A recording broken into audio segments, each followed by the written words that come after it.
మద్యం ప్రభావం మెదడు మీద చాలా వేగంగా పడుతుంది. మొదట్లో విశ్రాంతిగా నలుగురితో కలివిడిగా ఉన్న భావన కలుగుతుంది. కానీ రాను మద్యం మూలంగా మెదడు ఆకృతిలో మార్పులు సంభవిస్తూ ఉంటాయి. సగటున రోజుకు ఒక డ్రింకు తాగిన మధ్య వయసు వారిలో, వృద్ధుల్లో మెదడు పరిమాణం తక్కువగా ఉంటున్నట్టు కొన్ని అధ్యయనాలు చెబుతున్నాయి. ఎంత ఎక్కువగా మద్యం తాగితే అంత ఎక్కువగా మెదడు కుచించుకుపోతుండడం గమనార్హం. దీనికి కారణమేంటన్నది ఖచ్చితంగా తెలియదు గాని మెదడుకు సంబంధించిన రోగనిరోధక వ్యవస్థను మద్యం మార్చేస్తుండొచ్చన్నది ఒక సిద్ధాంతం. ఇది వాపు ప్రక్రియను ఉత్తేజితం చేసి నాడీ కణాలను దెబ్బతీస్తుండొచ్చని భావిస్తున్నారు. మద్యం తాగినప్పుడు నోరు, గొంతులోని కణజాలాలు నేరుగా ప్రభావితమవుతాయి. ఇది క్యాన్సర్లకు దారితీసే ప్రమాదం ఉంది. మద్యం జీర్ణమయ్యే క్రమంలో అసిటలహైడ్ అనే విషతుల్య పదార్థం పుట్టుకొస్తుంది.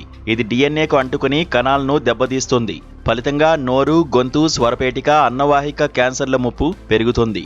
ఒక విశ్లేషణ ప్రకారం రోజుకు ఒక డ్రింకు తాగిన నోరు, గొంతు క్యాన్సర్ల ముప్పు 13%, అన్నవాహిక క్యాన్సర్ ముప్పు 26% మేరకు పెరుగుతుంది. ఇక రోజుకు 5 అంతకన్నా ఎక్కువ డ్రింకులు తాగితే ఈ క్యాన్సర్ల ముప్పు సుమారు 4 రెట్లు ఎక్కువ అవుతుండడం గమనార్హం. ఒకప్పుడు మద్యపానం గుండెకు మేలు చేయొచ్చని శాస్త్రవేత్తలు అనుకునేవారు.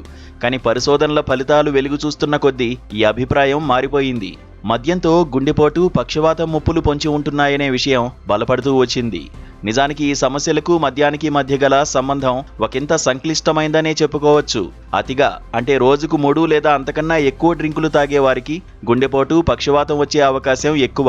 అతిగా దీర్ఘకాలం మద్యం తాగితే గుండె కండరం దెబ్బతింటుంది. రక్తపోటు పెరగడంతో పాటు కొలెస్ట్రాల్ కూడా ఎక్కువ అవుతుంది. పూడికలు ఏర్పడే ముప్పు పెరుగుతుంది. మద్యంతో గుండెలయ అస్తవ్యస్తం కావడము ప్రమాదాన్ని తెచ్చిపెడుతుంది. ఒక మాదిరిగా అంటే రోజుకు 2 డ్రింకులు అంతకన్నా తక్కువ తాగినా గుండెపోటు, పక్షవాతం వచ్చే అవకాశం ఒకంత ఎక్కువగానే ఉంటున్నట్టు తేలింది.